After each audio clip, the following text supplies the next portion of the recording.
asalaamaaleykum mbokk yi tey la dibéer fukki fan ak juróom-ñeent ci jumaada saani muy weeru maamu koor di juróom-benneelu weer ci atum junni ak ñeenti téeméer ak ñeent fukk ak juróom-benn ci gàddaay yonente bi sallallahu alayhi wa sallam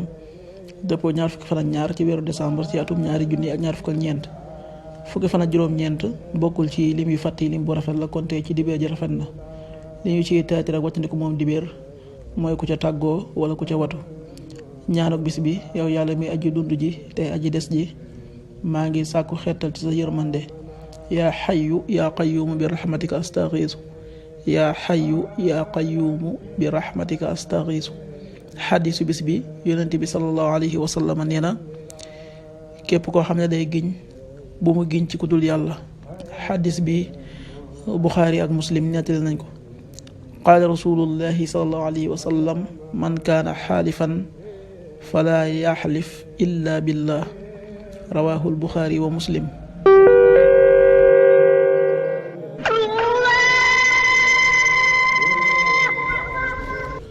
waxtu julli yi suba waxtam dana tàbbi 6h09 juróom-benn waxtu yu tegal juróom-ñeenti simili tisbaar 13h31 benn waxtu bu tegal fanweeri simili ak benn